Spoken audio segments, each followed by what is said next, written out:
청포도가 익어가는 시절 이 마을 정설이 주저리 연설을 한번 들었었어요. 오사카에서 50몇 년 만에 고백처럼 이제 말씀을 하셨는데 그 연설이 아주 직접적인 4.3과에 관련된 인물이었던 걸 알게 되었죠. 해방 이후 사회주의를 믿었던 그는 4.3 사건의 참혹함 속에서 홀로 도망친 죄책감을 품고 살아온 것이다.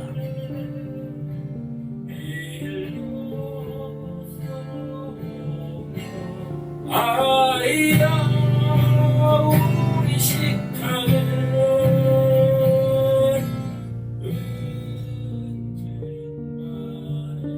지금은 세상에서 사라져가는 이념 때문에 반평생 동안 아무 일도 없었던 것처럼 침묵하며 살아야 했던 세월.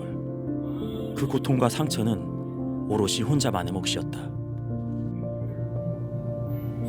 아니 이렇게 깊숙하게 4.3과 직접적인 삶을 사신 분인데 왜 그렇게 아무리 그 도망자 신분이라는 그게 이제 가슴 아팠을지라도 너무 많이 오랜 세월 숨기고 사셨다라는 생각이 들었어요.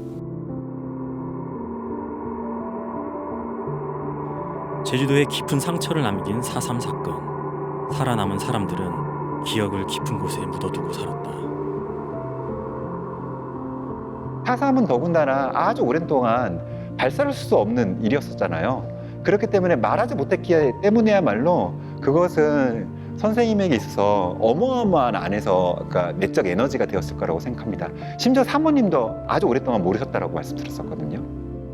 もちろんその時4.3の経験者っていうのは知りませんでしたし、当時はまだ先生は公の場で、まだ話していなかった時期だと思います。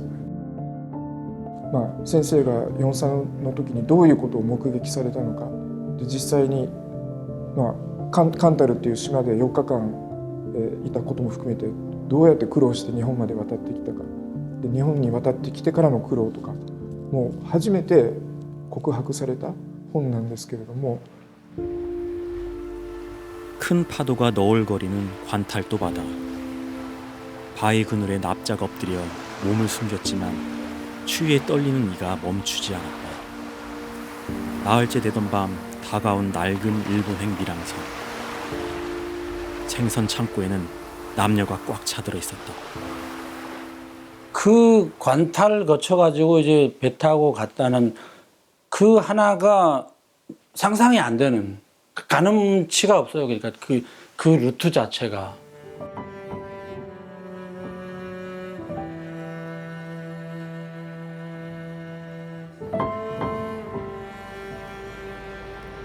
숱한 죽음의 기억을 안고 감행한 밀항.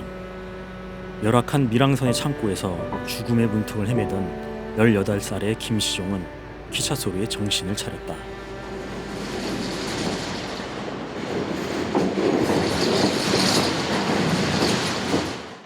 무작정 올라탄 기차가 도착한 곳은 오사카의 추루하시였다.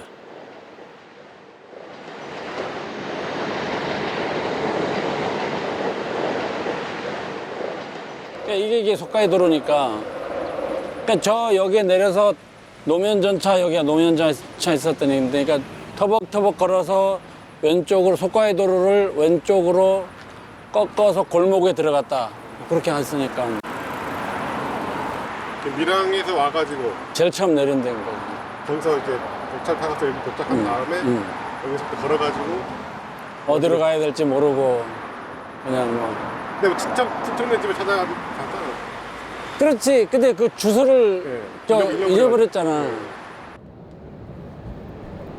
김시종의 일본 생활이 시작된 추루하시. 그 시작을 알린 것은 철길 소리였다. 전철 이미지, 철길 이미지 하면 그냥 난 김시종 선생이 그냥 가볍게라도 연결되고 그렇게 돼버려요. 김시종 선생님이 30년 살았다고 한 그 집도 가봤는데 그 바로 옆에 그 JR선이 지나가는 곳에 살고 계셨던 거예요. 30년 동안 그 열차 소리를 들으면서 진짜 어떻게 되게 정신없을 것 같지 않아요? 그러면? 오히려 글 쓰는데도 힘드셨을 것 같은데. 그때는 기차가 저렇게 빨리 안 지나가나? 조금 느리겠지. 그들이, 일본인들이 그 전철 소리를 가탕고통 그렇게 표현해요.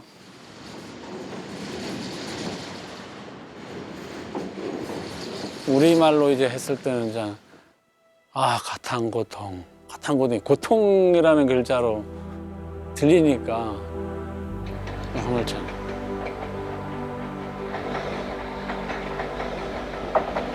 김시중 시인에게 고통이란 무엇일까?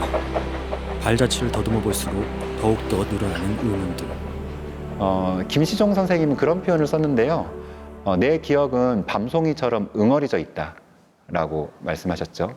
밤송이라고 하는 건 가시가 있잖아요. 그러니까 손대기가 어렵다, 손대려고 하면 아프다라고 하는 의미일 수도 있겠죠. 근데 또한 손이 데이지 않았기 때문에 어떤 의미에서 그 밤송이의 알맹이처럼 기억이 잘 보존되어 있었는지도 모르죠. 스스로가 자전을 써내는 활동이 그런 의미에서는 가열 활동이 아니었을까? 그러니까 그 얼었던 기억이라고 하는 것을 액화시키고 기화시키는 그런 과정이 아니었을까?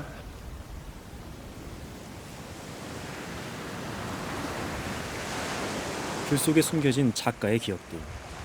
그 안에서 시어를 해석할 열쇠를 찾을 수 있지 않을까. 제주도를 떠나 일본으로 향하는 중간 경계지.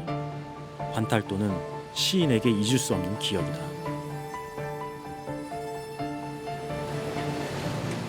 한밤중에 운어한 바닷바람 속에서 흘러나온 금생에서 이별하는 아버지의 말이었습니다. 다음 때의 계획도 마련해뒀다. 올해 이 시간 바위밭 근처로 배가 접근할 것이다. 그 다음 조금 더 힘내서 견뎌라. 드디어 어선에 오를 때가 되어 아버지는 재차 구했습니다. 지금도 가슴을 파먹는 한마디입니다. 이것은 마지막 부탁이다.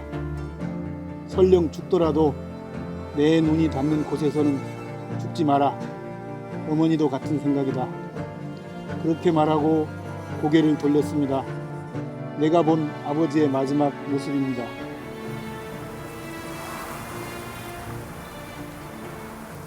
김시종 선생님 시 보면 유독 바다에 대한 이야기, 바람에 대한 그 글들이 많이 나오는데, 특히 그 바람은 바다의 깊은 한숨에서 새어나온다라는 이가타에 나온 시 문구처럼 아마 이 섬에 혼자 이렇게 외롭게 있으면서 그런 어떤 바다에 대한, 그 바람에 대한 그런 그 어떤 감정, 그런 것들을 좀 떠올리지 않았을까라는 생각도 들거든요.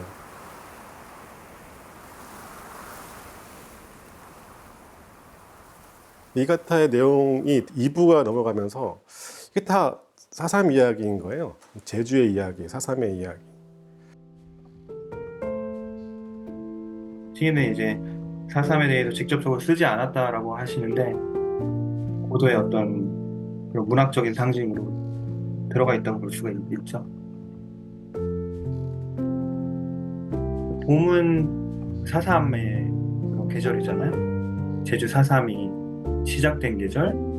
그렇기 때문에 소생하는 계절이 아니라 모든 것이 사륙되는 계절인 거죠.